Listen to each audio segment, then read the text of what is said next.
are the 5 most common questions I get about building a home. The first is, do I really need to hire an architect and a designer? Yes, you do. The reasons for hiring the 3 different professionals to build your home is to make sure that the process is seamless and to also make sure that you save money and don't make costly mistakes after the fact. So the architect is in charge of the building or the structure. The interior designer is in charge of the interior of the structure. And the contractor is in charge of building the structure. So you can't have one of those pieces without the others. Contractors are not designers. Architects are not interior designers. So each has their own sacred space that they live and play in during the process. And skipping that part of the step actually doesn't help your build. It hinders it from what it actually could be with the same amount of money spent. The second most common question is, where does the architect start and stop, and where do you start and stop? And how does that work between the two of us? The easiest answer is that we collaborate from the beginning all the way through the build, from the beginning to the end. He doesn't start and stop. I don't pick up where he left off and start. It's not a handoff or a relay. It's the two of us working simultaneously, collaborating from the beginning to end of your process of building your home.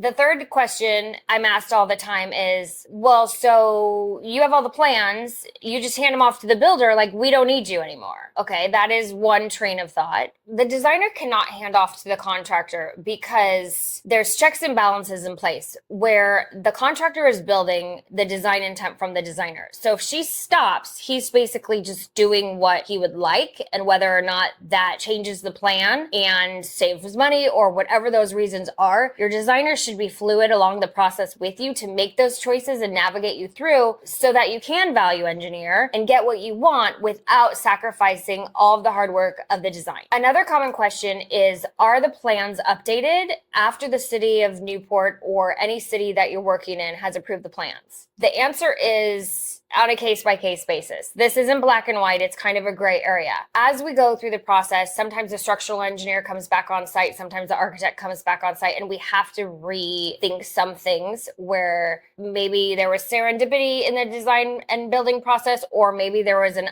when we were in the demolition stage. Either way, the city has to have record of what we're building. So plans should be revised to be this new city set. And if that means getting approval and holding on certain things, that's just what has to happen so that your build is done correctly and with city approval throughout the whole part of the process. Another common question I get is, why hire a designer when I know what I want and I can do it myself? So the answer to this is, you hire a professional to do the work. There's really no way to say it other than, if you're hiring the right people, they have the education, they're licensed, they know what they're doing. It's a profession. You can't cut corners, especially with a build. So the other question in that is, I already know what I want. What type of interior designer or decorator do I need? And the answer to that is always, you get what you pay for. There are certain designers and there are certain decorators that do different things. Unfortunately, in the world we live in now, it's universally accepted to be a decorator and you call yourself a designer. So your credentials of education, potentially a license,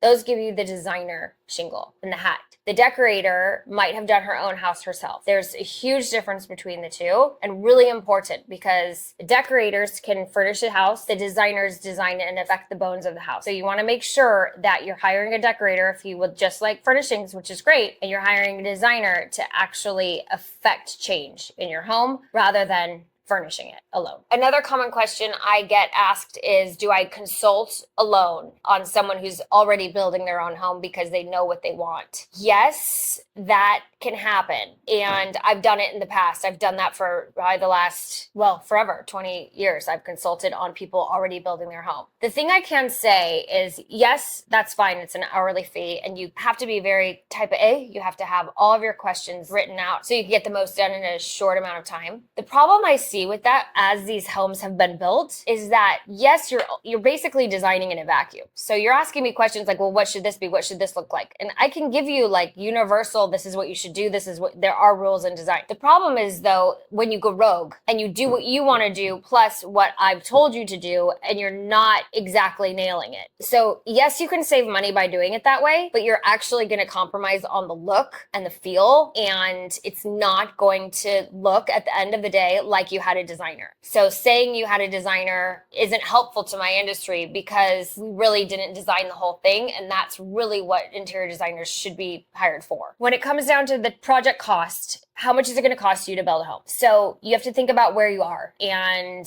geographically what the public is going to expect if you put your house on the market. So that's huge. And first and foremost, when you are going to build a house. Secondly, I would say that you can build a house for as inexpensive as, $300, $500 a square foot, but you don't have a visionary architect and you don't have an interior designer that is handling it in a full service capacity. When you get to $1,000 a square foot and up, that's when you've hired an interior designer to take it from concept to completion. Your house, when you're finished with the build, if you want it designed by an interior designer, it's going to look different than if you did not hire a designer and you did it yourself. So you can show contractors this Pinterest board and I want this and I want it to look exactly like this. But chances are, even though you think you know what you want, it's very difficult to execute that with a designer finish and look if you just show your Pinterest boards and or pictures.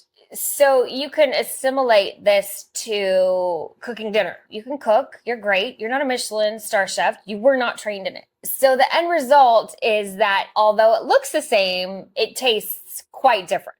If I hire you, what happens if I don't like what you designed? So if that's the question that you're asking, you should interview until you find the perfect designer for you. You should really think about the value of a designer and what they will actually bring to your project. If you don't truly believe in an interior designer, then don't hire one. The most common question I am ever asked is, why am I paying for design time and why am I paying for markup on top of a product? So the easiest way to say that, to break it down, is you're paying for my time to work on your project. That's all covered in the design fee, whether it's by the square foot, hourly, or project-based.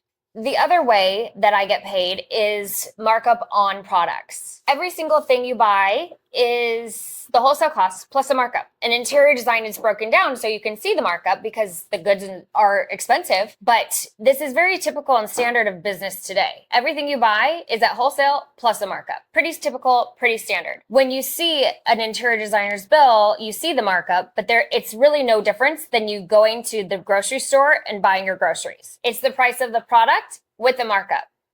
I'm really hoping that these most commonly asked questions help you in order to make your process smoother on your end when you're deciding to build a home.